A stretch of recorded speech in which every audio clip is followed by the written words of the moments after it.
And joining us now is Reza Vedadi, academic researcher and author from London. Thank you for joining us, Mr. Vedadi. Let me start off by asking you, what are the implications of this agreement between Russia and Iran?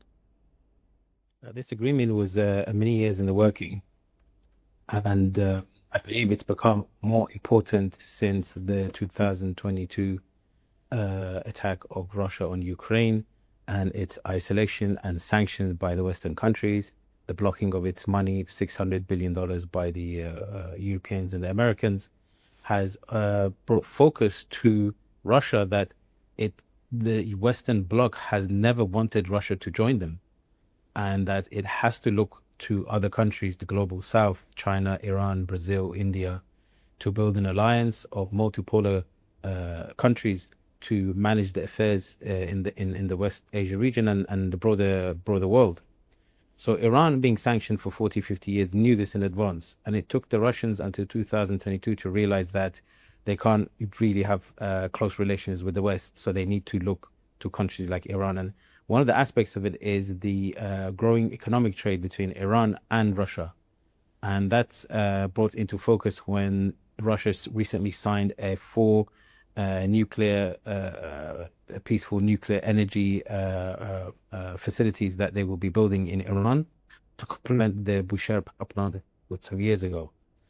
Along with interactions between the defense industry, we know that the Russians have used a variation, if not the same model of the Shahad 136 to in the war against Ukraine. So there's a growing relation between Iran and Russia, and this agreement that was signed this year, January, by Dr. Pezeshkian, kind of cements that long-term relationship that they'll be building. I see. And in your opinion, how does this agreement shape or change the balance of power between Russia and Iran and Western aligned states? Well, it demonstrates to the West that these countries are not isolated. They're not working alone. They're unifying. They're working together now. Iran didn't have strong political or economic or military relations with Russia until only recently. That has developed a lot since Russia has come into greater pressure under sanctions from the United States and the Europeans. And so pushing these countries closer together forces them to become stronger, because if they're independent, they're weaker. But if they unite as a team, as an alliance, and support each other's areas where they can complement each other's strengths and weaknesses, they become more formidable and difficult for the West to try and beat. Indeed. And with regard to the intelligence sharing clause, what do you think that suggests about the depth of trust between the two countries?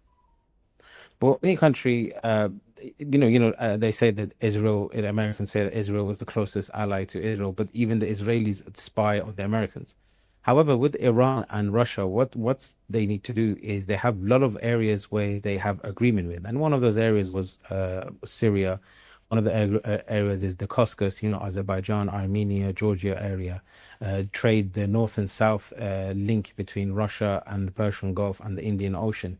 So there's many areas that they complement each other and agree with each other. And having it formalized so that their security apparatus, be it the police force or the military, can have a framework to work in, that's beneficial for them and makes everything easier for them to work on, and encourage them to have closer relations that then benefit the economy and the politics. As you know, they supported Iran during this snapback mechanism debacle that the Europeans started.